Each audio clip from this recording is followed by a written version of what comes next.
घर की मुर्गी दाल बराबर। सुबह सुबह रिया एक हाथ से आटा गूंद रही थी और दूसरे से अपनी मम्मी से फोन पर बातें कर रही थी। तुम्हें लगता है मम्मी, तुम्हें लगता है ऐसा कुछ नहीं होता। बहू ही कितना भी अच्छा कर दे सास ससुर के लिए, वो लोग उसे कभी अपनी बेटी मानेंगे ही नहीं। चलो भाई मत मानो बेटी, पर कम से कम उसके काम की वैल्यू तो करो। ससुराल क्या हो गया, जी का जंजाल हो गया। अरे बेटा, सास बहू में थोड़ी बहुत नोक झोंक तो होती ही रहती है।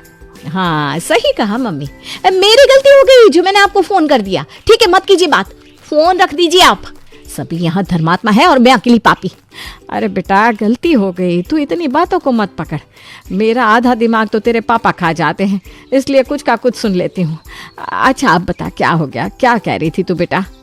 तुमने मुझे क्या बताया था मम्मी कि बेटा अच्छी बहू वही होती है जो पति की बात माने और सास ससुर की सेवा करे और घर में सभी की इज्जत करे। अरे तो मैं ये सब करती तो हूँ, किसी की भी इज्जत करने में कमी नहीं छोड़ी मैंने। आए दिन तो मम्मी जी का कोई ना कोई रिश्तेदार आकर घर में बैठ जाता है, नौकरों की तरह सबकी सेवा करती हूँ मम्मी। मेरा भगवान जानता है मैंने कभी आप लोगों में और मम्मी जी पापा जी में कोई फर्क किया हो तो। आपके यहाँ मैं 9 बजे उठती थी और यहाँ 4:30 बजे उठना पड़ता है, फिर भी मैंने कभी शिकायत नहीं की। स्टिल मम्मी जी को मेरे हर काम में प्रॉब्लम निकालनी है। अरे कितना भी कुछ अच्छा कर दो, उनको मेरी हर चीज में कोई ना कोई कमी दिखी जाती है। तभी इत्तेफाक से प्रेरणा रसोई में आ जाती है। अपनी सास को देखते ही रिया चुप हो जाती है, पर प्रेरणा तो प्रेरणा थी। वो अपनी बहू को फोन पे बात करता हुआ सुन लेती है। इसी फोन को तुम लोग बाथरूम में ले जाते हो, उसी को रसोई में ले आते हो। छी छी छी छी, पूरा घर नरक कर रखा है। क्या निखिल की आदतें सुधारोगी तुम रिया? तुम्हारी तो खुद की आदतें बिगड़ी हुई है। मैं कभी फोन बाथरूम में लेकर नहीं जाती मम्मी जी। वो तो उस दिन निखिल के बॉस को मुझसे बात करनी थी और मैं बाथरूम में थी तो निखिल ने जबरदस्ती अपना फोन मुझे पकड़ा दिया था। मेरा फोन नहीं था वो। अच्छा ठीक है, मान लिया नहीं ले जाती तो बाथरूम में फोन, पर तुझे पता तो है फोन से कितनी रेडिएशन आती है। इसी रेडिएशन वाले खाने को तुम हम सबको परोस दोगी, फिर हम सब पड़ जाएंगे बीमार। फिर कौन करेगा हमारी सेवा? किसे है यहाँ फुर्सत? ऐसी कोई बात नहीं मम्मी जी, मैंने कब आप लोगों की सेवा करने से मना किया है? नहीं किया है, क्योंकि हम अपनी सेहत का ख्याल रखते हैं। किसी दिन हमने बिस्तर पकड़ लिया ना, उस दिन सबका असली रूप दिख जाएगा। अब सब कोई विमला की बहू जैसी तो होती नहीं, जो अपनी सास को हथेली पर बिठा कर रखें। सॉरी मम्मी जी। यही सॉरी पहले बोल देती तो इतना लेक्चर नहीं देना पड़ता मुझे। अब ये सेकी हुई रोटी कुत्तों को खिला देना, मैं ये रोटियां नहीं खाने वाली। ऊपर से बाहर भाई साहब बैठे हुए हैं, अगर वो चिढ़ गए ना तो आफत आ जाएगी। विमला की बहू के साथ तो ऐसी बात होती ही नहीं। अरे ऐसा कुछ करे तो विमला उसे ठीक ना कर दे। खैर सबकी अपनी किस्मत। रिया सारा खाना फिर से बनाती है और बाहर मामा जी को परोसती है। मामा जी पहला निवाला खाकर खुश हो जाते हैं। क्या पराठे बनाए बहू तूने, और ये भिंडी, आहा। सही में अच्छी बनी है क्या भैया? रुकिए जरा मैं भी चखूं। और खाने का पहला निवाला मुंह में लेते ही प्रेरणा कहती है, हाय भैया, झूठ मूठ की तारीफ कर लोगों को झाड़ पर चढ़ाने की आदत गई नहीं आपकी। ये क्या ही खाना बनाया है रिया ने? खाना तो आपकी बहू बनाती है। अरे प्रिया के हाथ के इसी खाने के कारण तो पूरा साल मैं आपके घर आने को तरसती हूँ। हाँ हाँ, यहाँ तो मैं गोबर खिला रही हूँ ना आपको।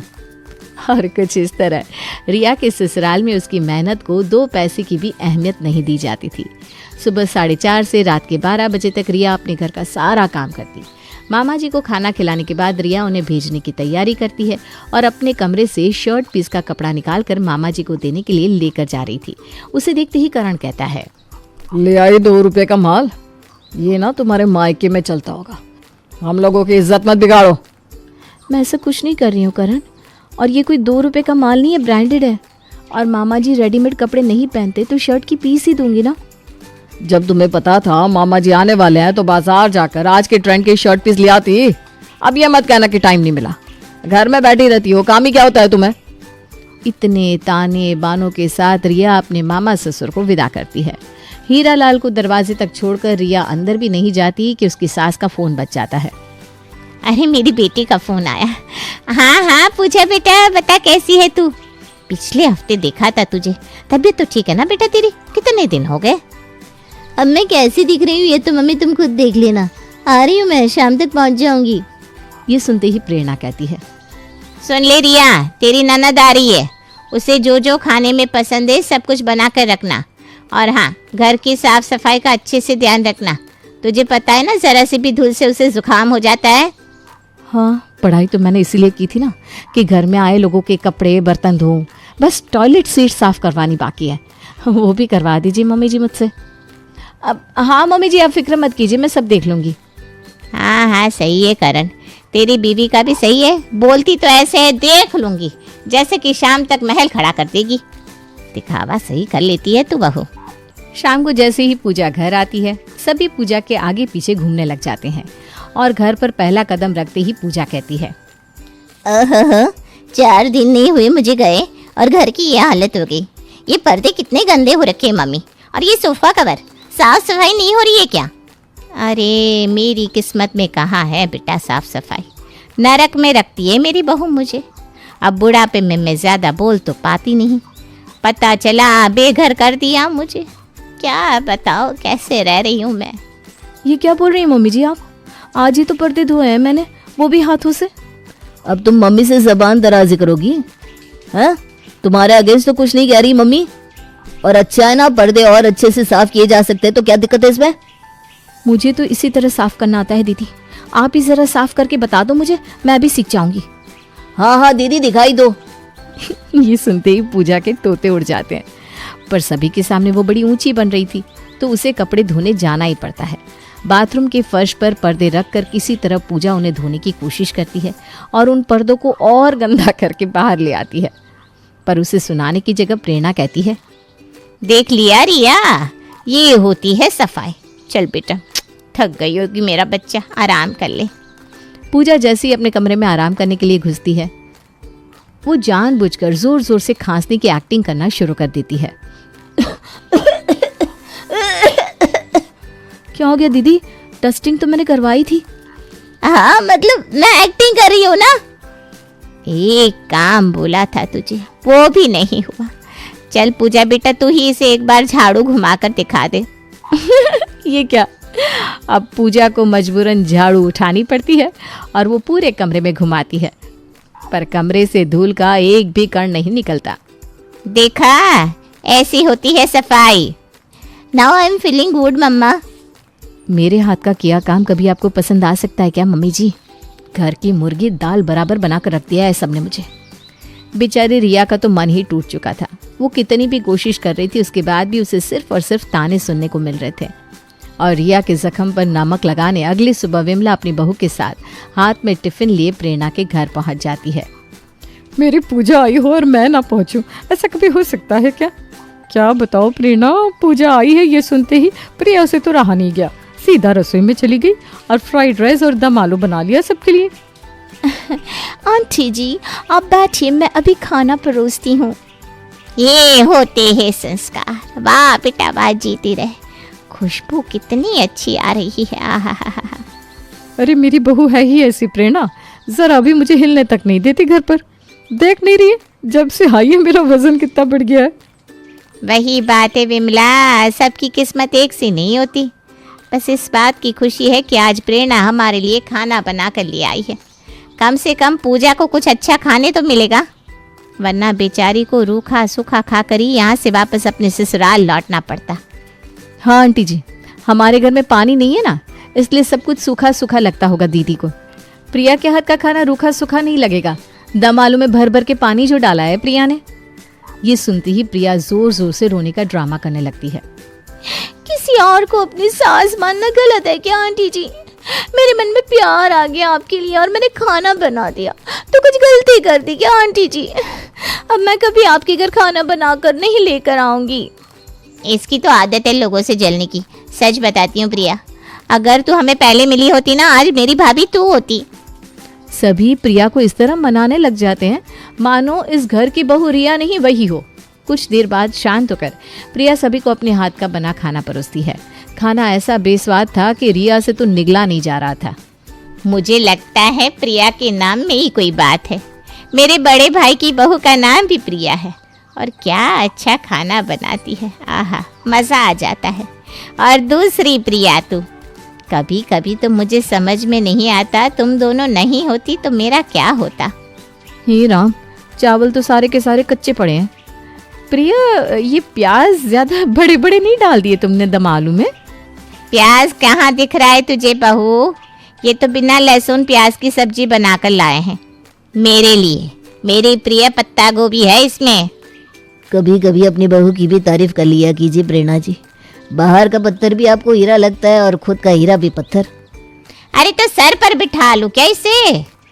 अगली सुबह प्रेरणा और पूजा आराम से सोफे पर पैर फैलाए बैठी थी और सुबह की उठी रिया पसीने से लात-पात इधर से उधर भाग भाग कर काम कर रही थी। अरे बैठ जा बहू, थोड़ा सुस्ता ले। क्या बैठ जा हैं? क्या किया है इसने सुबह से? ए बहू, जा 2 कप चाय लेकर आ मेरे और पूजा के लिए। सिर्फ चाय नहीं मम्मी, मुझे गैस हो जाती है। भाभी जरा नाश्ता भी ले आना। रिया किचन में से चाय के कप और नाश्ते की प्लेट लेकर बाहर आती है और जैसे ही वो चाय पीना शुरू करती है, हे राम, क्रॉकरी सेट भी आप लोगों की एक सी नहीं है। So down class. अच्छा है मेरे साथ ये नहीं आए, वरना मेरे मायके की तो इज्जत ही चली जाती मेरे ससुराल वालों के सामने। कोई किसी और कप में चाय पी रहा है, कोई किसी और कप में। और ये नाश्ते की थाली सत्यानाश कर रखा है बर्तनों का भाभी आपने तो। किचन में नया कप सेट पड़ा है दीदी। मेहमान आते तो मैं ऐसे ही थोड़ी ना किसी भी कप में चाय ला देती। पर दीदी घर में तो अपने ही लोग हैं, इसलिए मैंने बिना देखे सेट के अलग अलग कप उठाकर उसमें चाय डाल दी। और बर्तन तो इससे ज़्यादा साफ क्या ही होते हैं। होते हैं ना बहू, होते हैं। इनके घर के बर्तन शीशे जैसे साफ होते हैं, जो शीशे की जगह बर्तनों में चेहरा देखते तेरी सास की तरह।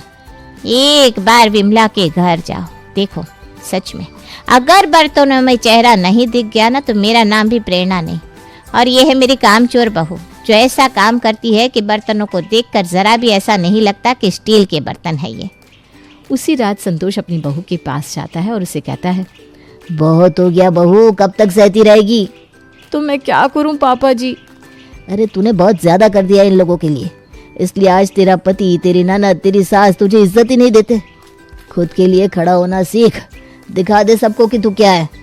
और संतोष रिया को कुछ ऐसा नुस्खा बताता है जो अगर काम कर जाता तो रिया को अपने ससुराल में इज्जत वापस मिल जाती। अगली सुबह संतोष अलग ही मिजाज में उठता है। ये क्या रोज रोज वही नाश्ता, खा खा के बोर हो गया हूँ मैं। ना स्वाद ना रूप। आज तो प्रिया के हाथों का खाना खाने का मन कर रहा है। आखिरकार आपको भी अकल आ ही गई ना। चलो देर आए दुरुस्त आए। प्रिया के हाथ का खाना प्रिया के हाथ का ही है। सबको प्रिया के हाथ का ही खाना खाना है तो मैं भी क्यों खाना बनाने की मेहनत करूं? मैं जाती हूँ विमला आंटी के घर मम्मी जी और लेकर आती हूँ प्रिया के हाथ का खाना। रिया विमला के घर जाती है और खाली टिफिन ले आती है और उसे किचन में रख देती है। अब होगा खेल शुरू मम्मी जी। बाहर आकर रिया कहती है, पुलाव, दाल और आलू की सब्जी बनाई थी प्रिया ने, सो मैं ले आई। अरे वाह, लाओ लाओ। किचन में जाकर रिया अपने बनाए खाने को ही प्रिया का बताकर बाहर टेबल पर परोस देती है। वाह, ये होता है खाना, क्यों संतोष जी? हाँ हाँ एकदम, बहुत ही अच्छा, मजा आ गया। बड़े दिनों बाद लगता है कुछ खाया है। दोपहर के वक्त प्रेरणा और पूजा अपने कमरे में चली जाती है और उनके पीछे से रिया पूरा घर साफ करती है, कपड़े धोती है और बर्तन साफ करती है। कुछ देर बाद प्रेरणा कमरे से बाहर आती है। हाय, कैसा घर साफ करती है ये।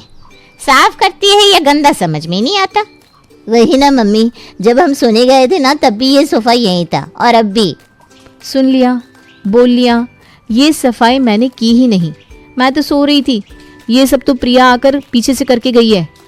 हैं, तब भी घर साफ लग रहा है। वाह वाह, डिप्लोमेसी। किसी और को कुछ कहना है क्या? तभी दरवाजे से करण अंदर आता है। बदतमीजी करवा ले तुझसे कोई। बस करण, बहुत हो गया, बहुत बोल लिया तुमने और बहुत सुन लिया मेरी बहू ने। दिन भर मेरी बहू कोल्हू के बैल की तरह काम करती है, कोई भी इस घर में उसकी मदद नहीं करता।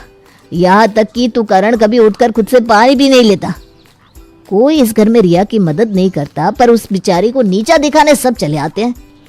आज ये खाना जिसकी आप सबने तारीफ की, उंगली चाट चाट कर खाया, वो रिया का ही बनाया हुआ था। बस नाम प्रिया का था तो वो आप सबको पसंद आ गया। वो विमला महीने में एक बार अपने घर का बासी खाना गरम करके लाती है तो वो अच्छी है, और ये बच्ची 3 वक्त का खाना बना रही है तो इसकी वैल्यू नहीं। जब सबको लगा कि झाड़ू रिया ने लगाया है तो घर गंदा है, और प्रिया का नाम आते ही घर साफ हो गया। तो फिर ठीक है, बहू अपना बैग पैक कर। हम ससुर और बहू अब इस घर में नहीं रहेंगे। प्रिया, पूजा और विमला ये अब सब संभालेगी। और संतोष और रिया को घर से जाता देख पूजा कहती है, मुझे मेरे ससुराल निकलना है मम्मी। अरे नाव डूबी नहीं और चूहे भाग लिए। अरे बहू इस बुढ़ापे में छोड़ के जाएगी क्या मुझे? माफ कर दे बेटा। सॉरी कौन बोलेगा?